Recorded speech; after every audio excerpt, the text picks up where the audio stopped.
আমার আত্মীয় স্বজনরা আমাকে সবসময় হেট করতে ইন এ সেন্স হচ্ছে আমি কিন্তু আজকে অভিনয় করার কথা না, আমার আজকে মাদ্রাসায় থাকার কথা ছিল। আচ্ছা, মাদ্রাসা, কারণ আমার এক মামা, ছোট মামা, উনি আমাকে চেষ্টা করেছে সবসময় মাদ্রাসায় রাখতে। আমাকে কোনো ভালো স্টুডেন্ট হওয়ার জন্য উনি কখনো চাইতেন না। উনি আমাদের বাসায় থাকতেন, সবসময় আমার মাকে পোক করতেন। আমরা ভালো করি, ভালো পজিশনে থাকি, আমার মামা দুই চোখে দেখতে পারতো না।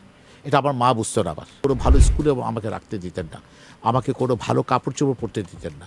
আমাকে ঈদের দিন আমাদের ড্রাইভার, মানে সেও তো একটা মানুষ, তার অনেকগুলো সন্তান, সবাই কিন্তু দামি দামি কাপড় পরেছে এবং ঈদের দিন সবাই কাপড় পরেছে, ঈদের নতুন কাপড় পরেছে। আমার কিন্তু মামার কারণে আমার কাপড় পরা হয়নি। এবং অদ্ভুত একটা ক্যারেক্টারের লোক ছিল, এবং আমাকে কোনো ভালো কলেজে পড়তে দিত না। আমার ভাই কুমিল্লা ক্যাডেট কলেজে ভর্তি হতে যাচ্ছে, ট্রাঙ্ক রেডি, শুধু বেবিটিক্সি নিয়ে আসতেছে, বেবিটিক্সি করে শুধু বাসে স্টেশনে যাবে। এই ট্রাঙ্ক কেন, কে যাচ্ছে, কোথায় যাচ্ছে? আমার ভাইয়ের নাম হচ্ছে মনির, বড় ভাই, যাচ্ছে অমুক যাবে। না, ক্যাডেট কলেজে পড়া যাবে না। ওনার ছেলে কিন্তু ঠিকই বসুন্ধরা একটা বড় ইউনিভার্সিটিতে পড়াশোনা করেছে। আপনার মামাকে কেউ চেনে না, যে আপনাকে নিয়ে এত ভালোবাসা, এত গর্বের জায়গায়, এটা কিভাবে ফিল করেন এই জীবনটা? রাত ৮টা with তানভীর তারেক। পরিবারে আপনাকে নিয়ে খুব প্রেজ করে কোন ব্যক্তি?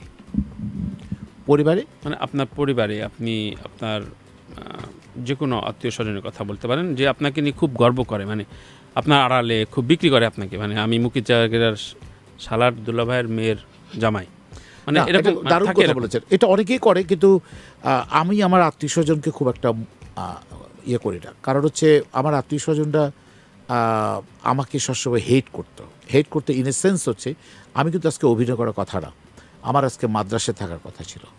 আচ্ছা, মাদ্রাসা, কারণ আমার এক মামা, ছোট মামা, উনি আমাকে চেষ্টা করেছে সবসময় মাদ্রাসায় রাখতে। আমাকে কোনো ভালো স্টুডেন্ট হওয়ার জন্য উনি কখনো চাইতেন না। উনি আমাদের বাসায় থাকতেন, সবসময় আমার মাকে পোক করতেন। আমার মা কি ভীষণ সহজ একটা মানুষ ছিলেন। এই মানুষটা এতই সরল ছিলেন, আমার ছোট মামা যা বলতেন উনি তাই শুনতেন। এবং আমার জন্য উনি সবসময় কোনো ভালো স্কুলে আমাকে রাখতে দিতেন না, আমাকে কোনো ভালো কাপড় চোপড় পরতে দিতেন না। আমাকে ঈদের দিন আমাদের ড্রাইভার, মানে সেও তো একটা মানুষ, তার অনেকগুলো সন্তান, সবাই কিন্তু দামি দামি কাপড় পরেছে এবং ঈদের দিন সবাই কাপড় পরেছে, ঈদের নতুন কাপড় পরেছে। আমার কিন্তু মামার কারণে আমার কাপড় পরা হয়নি।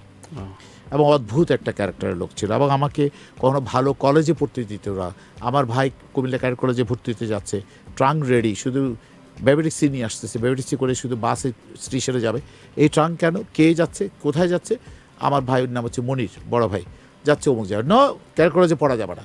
ওনার ছেলে কিন্তু ঠিকই বসুন্ধরা একটা বড় ইউনিভার্সিটিতে পড়াশোনা করেছে, ওনারা পড়তে পারবে। আমরা এই বৈষম্য, মানে বৈষম্য উনি, আমরা ভালো চাই, আমরা ভালো করি, ভালো পজিশনে থাকি, আমার মামা দুই চোখে দেখতে পারতো না। এটা আমার মা বুঝতো না। আমার মা কখনোই বুঝতেন না। তো উনি আমার অভিনয় দূরের কথা, আমার মানে আমি যে একটা ভালো কর্পোরেট পার্সন ছিলাম, এটা উনি দুই চোখে দেখতে পারতেন না। কখনোই এটা ভালো চোখে দেখেন না, উনি কখনোই ভালো চাইতেন না, আমার কখনো ভালো চাইতেন না। উনি সবসময়, উনি আমাকে একটা কবিরা স্কুল ছিল এই ইয়েতে, সেখানে উনি আমাকে কলার মুঠ করে ধরে নিয়ে গেছে প্রিন্সিপালের সামনে। প্রিন্সিপাল বলছে, আগে ওর কলারটা ছাড়ুন, আপনাকে জেল স্কুলে রাখা উচিত। সো আজকে আপনার মামাকে কেউ চেনে না, যে আপনাকে নিয়ে এত ভালোবাসা, এত গর্বের জায়গায়, এটা কিভাবে ফিল করেন এই জীবনটা? আমি মামার নাম ধরতে চাচ্ছি না, না, নাম শুনতে চাচ্ছি না, একবার নাম কিন্তু শুনতে মামার নাম ধরে নিই। এবং আমার দরকার অনেক নেই। আত্মীয় স্বজন কিন্তু এরকম আসলে থাকে চায় না যে আমি একটা ভালো পজিশনে থাকি, আমি একটা ভালো আজকে একটা ভিভিআইপি হেল্প করছি, বিভিন্ন জায়গায় সাপোর্ট দিচ্ছি, বিভিন্ন জায়গায় সবাই খুব রেসপেক্ট করছে আমাকে। এটা আমাকে আসলে অনেক আত্মীয় স্বজন ভালো চোখে দেখে না, নেয় না। আমি আসলে ওনাদের কারো নাম থ্যাংক ইউ। ধরতে না, চাচ্ছি না, সেটা আমিও চাই না যে দরকার নেই। এক্সপোজ হোক, বাট আপনি এই ধরনের গল্প জীবনে থাকে।